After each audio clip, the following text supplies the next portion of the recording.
Bismillahirrahmanirrahim. Assalamualaikum warahmatullahi wabarakatuh. Selamat sore, salam sejahtera bagi kita semuanya. Om Swastiastu, Namo Buddhaya, salam kebajikan. Bapak, Ibu, dan saudara-saudara sebangsa dan setanah air, penyebaran COVID-19 telah benar-benar memperlambat perekonomian dunia, termasuk perekonomian di negara kita Indonesia. 186 negara telah terpapar virus corona. Pemerintah terus bekerja keras untuk mengantisipasi hal ini, untuk mempertahankan daya beli masyarakat, untuk mengurangi risiko PHK, dan mempertahankan produktivitas ekonomi, produktivitas masyarakat di seluruh wilayah tanah air Indonesia. Pada kesempatan ini, saya hanya akan berfokus pada kebijakan bantuan-bantuan yang disediakan oleh pemerintah, langsung kepada masyarakat untuk mempertahankan daya beli masyarakat.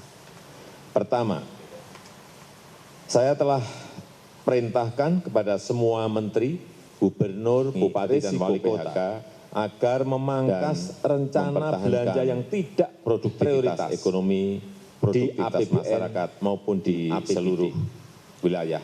Anggaran perjalanan dinas, pertemuan-pertemuan yang tidak perlu. Pada kesempatan ini, belanja lain akan berfokus pada kebijakan bantuan-bantuan yang disediakan oleh pemerintah harus dipangkas langsung kepada masyarakat untuk kementerian dan lembaga di pusat daya beli, serta juga pemerintah daerah, provinsi, kabupaten dan kota. Saya telah harus melakukan kepada semua menteri, kegiatan, gubernur, bupati, dan wali kota melakukan agar realokasi rencana belanja yang mempercepat penanganan COVID-19 di APBN yang terkait maupun di isu-isu kesehatan, maupun anggaran perjalanan dinas, isu-isu pertemuan yang tidak perlu, landasan dan hukumnya belanja lain yang hari Jumat yang lalu tanggal 20 Maret 2020 masyarakat telah saya tanda tangani Inpres nomor 4 tahun 2020. Kementerian dan lembaga di pusat memerintahkan refocusing kegiatan daerah, relokasi anggaran, kabupaten dan kota ini juga memerintahkan untuk percepatan refocusing pengadaan barang dan jasa dan untuk mendukung melakukan realokasi anggaran untuk mempercepat sekali lagi bukan hanya untuk baik yang terkait kesehatan isu-isu kesehatan, tapi juga untuk penanganan yang dampak dengan isu-isu ekonomi. Yang ketiga, hukumnya saya minta pada kementerian dan lembaga yang lalu tanggal 20 Maret pemerintah daerah 2020 provinsi saya tanda tangani kabupaten dan kota tahun agar 2020. Selain menangani isu kesehatan masyarakat, refocusing kegiatan dan menjamin relokasi anggaran, Inpres ini juga memerintahkan untuk percepatan pelaksanaan pengadaan utamanya jasa untuk mendukung kita harus membantu para buruh, membantu para pekerja harian, membantu para petani, membantu para nelayan, membantu para pelaku usaha mikro dan kecil agar daya belinya tetap terjaga, agar terus beraktivitas dan berproduksi. Keempat, saya telah perintahkan agar program padat karya tunai, sekali lagi program padat karya tunai harus diperbanyak, harus dilipat gandakan dengan tetap mengikuti protokol kesehatan untuk pencegahan dan penularan COVID-19, yaitu dalam bekerja harus menjaga jarak yang aman. Program padat karya tunai di beberapa kementerian seperti Kementerian PUPR, Kementerian Perhubungan, Kementerian Pertanian, Kementerian KKP harus segera dieksekusi. Dana desa dan program-program pemerintah daerah, provinsi, kabupaten, dan kota juga harus mengutamakan cara-cara padat karya. Ini akan membantu masyarakat, membantu para petani, para buruh tani, para nelayan di pedesaan di seluruh tanah air. Sekali lagi, dengan tetap mengikuti protokol kesehatan, yaitu dalam bekerja harus menjaga jarak yang aman. Kelima, kepada penerima kartu sembako, pemerintah memberikan tambahan sebesar 50.000 per keluarga penerima, sehingga menjadi 200.000 per keluarga penerima yang akan diberikan selama 6 bulan.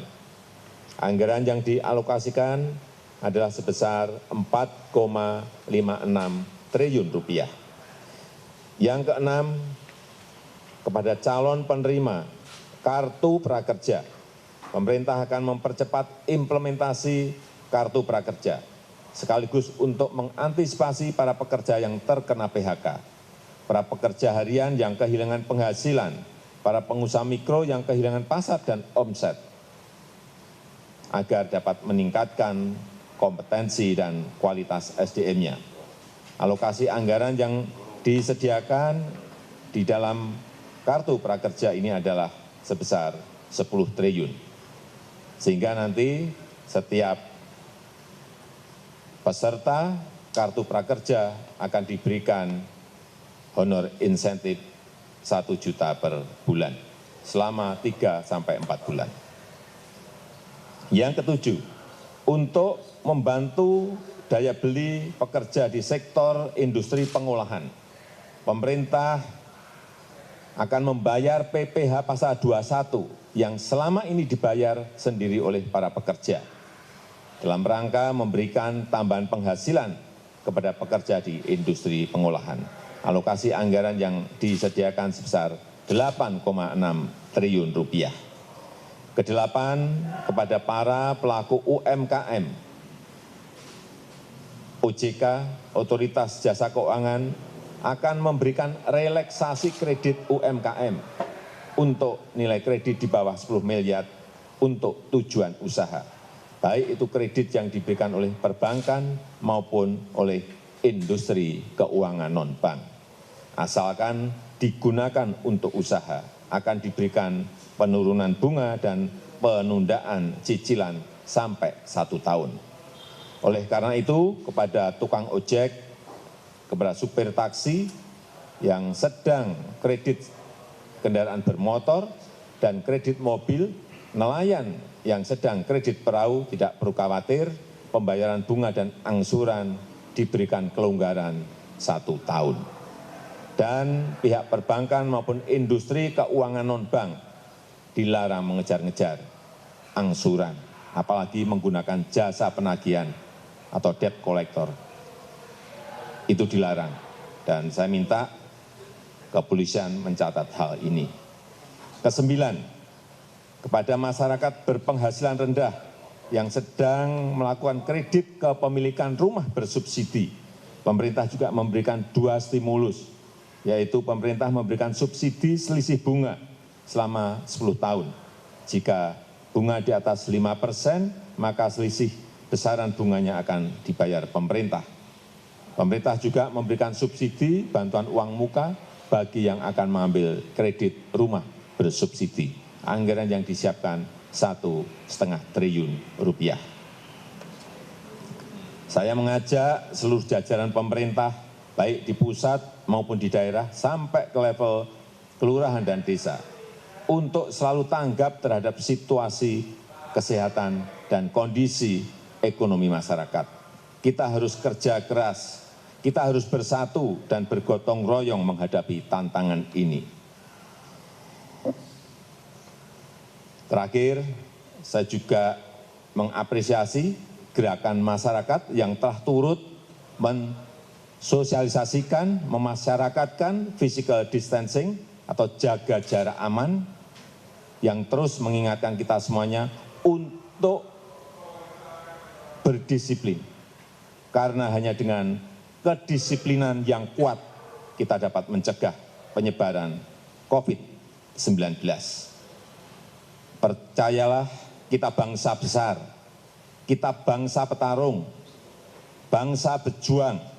Insya Allah kita bisa, insya Allah kita mampu dalam menghadapi tantangan global yang berat sekarang ini. Terima kasih, saya tutup. Wassalamualaikum warahmatullahi wabarakatuh.